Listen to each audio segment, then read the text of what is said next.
So not too long ago I started playing a game called Kartrider Drift and it died. It is a multiplayer racing game developed by Nitro Studio and published by a well-known game company called Nexon. Kartrider Drift is a sequel game to the original Kartrider, and it was one of the most sensational racing games in Korea and Taiwan back in the early 2000s. Although the popularity of the game has declined from its peak, the title Kartrider is still relatively well known among gamers in Korea and Taiwan. So how did this game die? Probably because I started playing it. Alright, so the game's not completely dead yet, but for the people who are playing on the global server of Kartrider Drift, is pretty much completely dead. The game first announced to shut down the global server in late July and early August of this year, and separated their main player-based servers in Korea and Taiwan. And on August 29th, it performed its last update on the global server.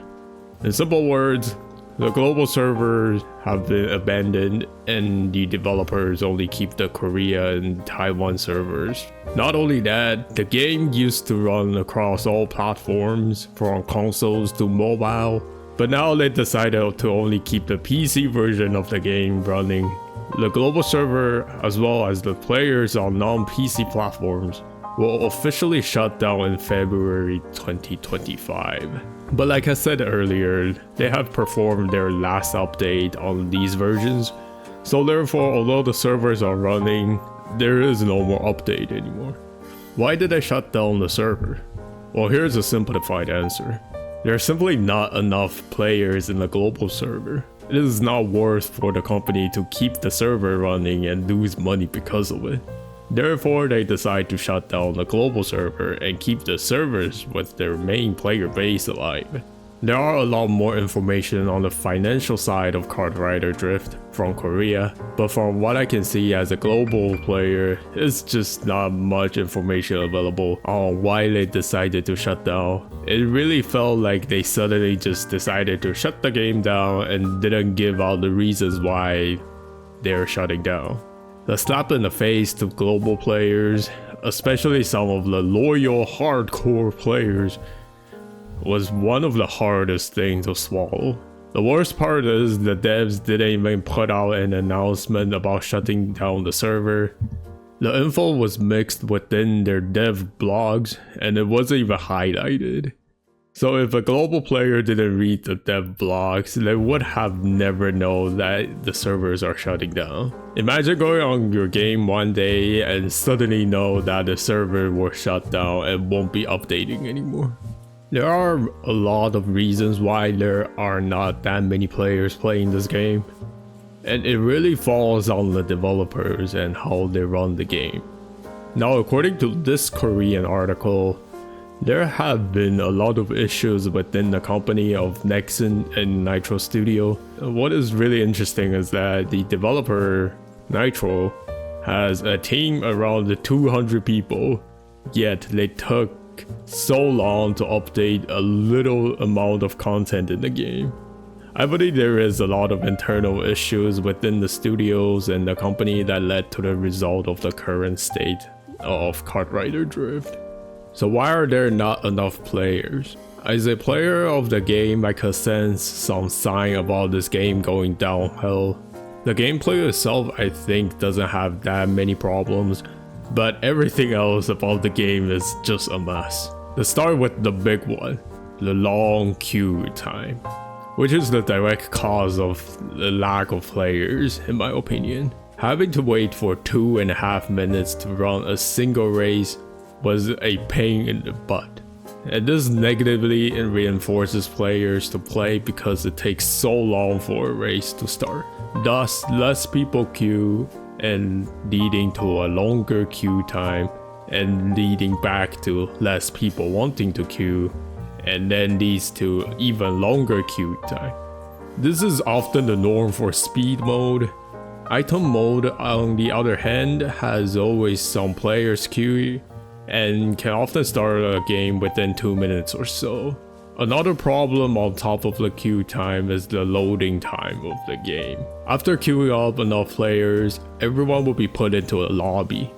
And there you will have some last moment to change your cards or characters and be ready. After everyone is ready for the game will start. But the loading time before the game starts is so long that you wonder why it even takes that long. A lot of times from what I can observe is due to the internet connection speed between individuals. This resulted that it takes about 4 to 5 minutes from queuing to actually starting playing the game. With this long wait time to play one single race that takes usually less than 3 minutes to finish, it's no wonder why people wouldn't play the game. Also, there's another issue with queuing up with the AI players. It really depends on how you want to play the game.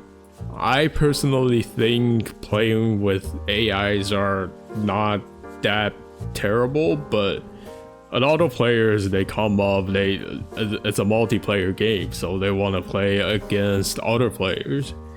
But it takes about eternity to queue up with other people in the game, so that's why a lot of people are upset about it.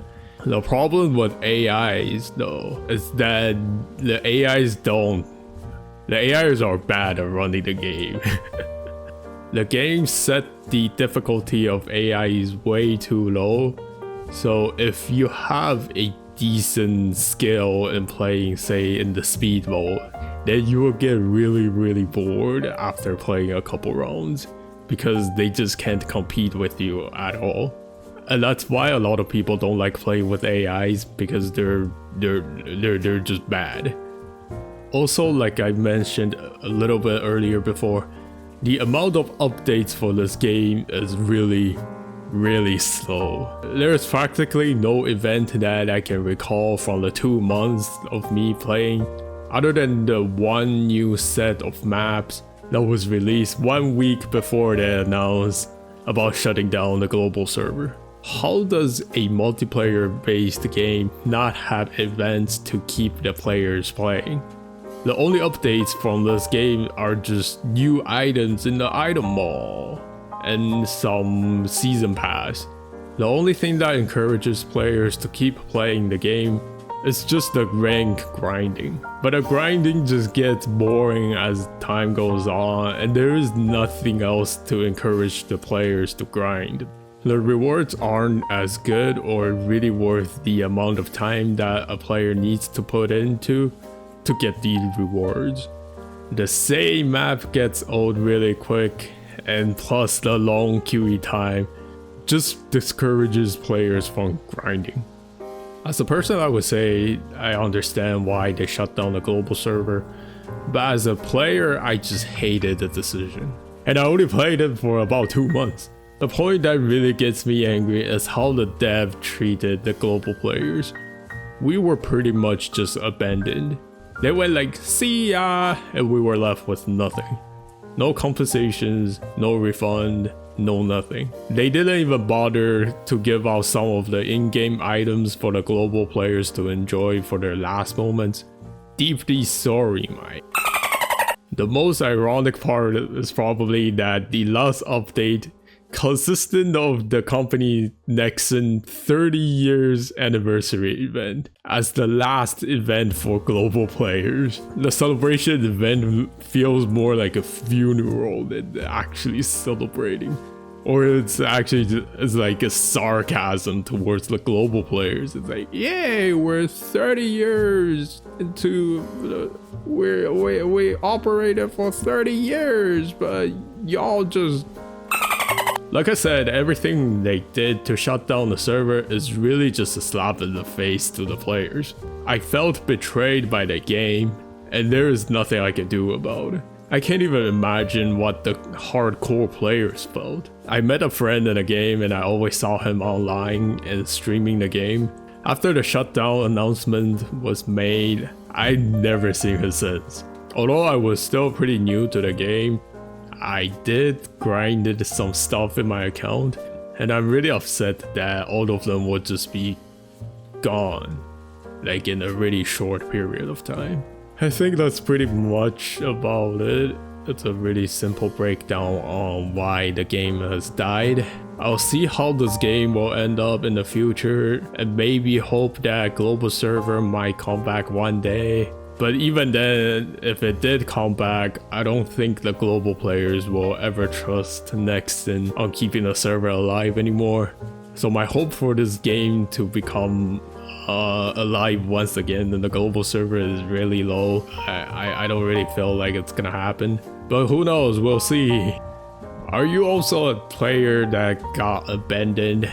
Let me know in the comments. Thanks for watching. Like and subscribe if you like, and I'll see you in the next talk. Bye bye.